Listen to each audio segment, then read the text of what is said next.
I get here about 5:45 to do my handoff with the other person to make sure everything ran good.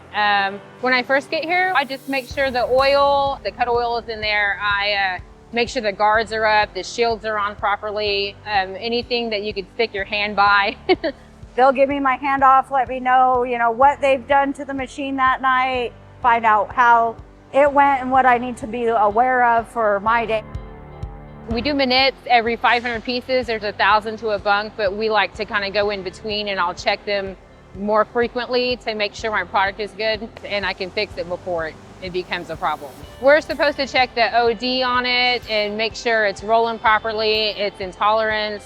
The lengths are very important for our customer. Generally, when something messes up, you can kind of tell firsthand what the problem is first off. If our measurements aren't correct, we'll change the grippers or add shims, take shims away, things like that. It's all to make sure that the tube comes out perfect.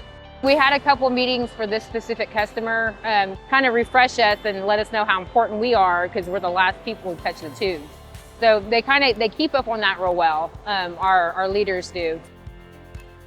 You wait for the stick to run all the way through, then you pick them up out of the well, and you'll do what's called plating, tap them down, make sure that they're all level, and you kind of look at them, make sure that there's nothing longer than anything else, and then you put them into your bunk, and we get 1,000 tubes in the bunk.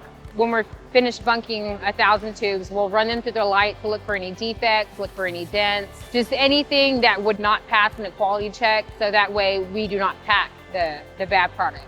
So we'll look through the light and we'll pull it over here and we'll put it in a row pack. And 3,000 go to a row pack, and then we band it up. We put the tags on it. The tags will give you the material number, the vendor name, the heat number, it's like that.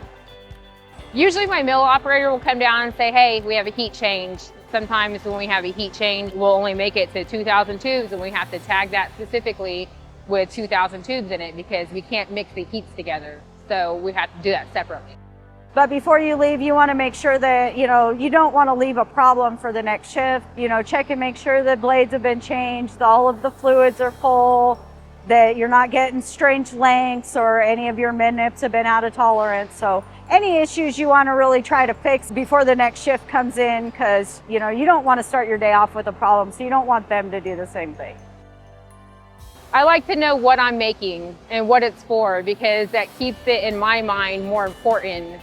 I like to be audited. When he comes down and does his audits, I'm like, you have to make sure that they're going to be right, because if they're not, you could hurt people. And that, I'm glad that I'm not responsible for making roll cages or something like that, but it's scary to think that if we have a failure, a weld failure or something, that could be somebody's life. So I do feel like it's important.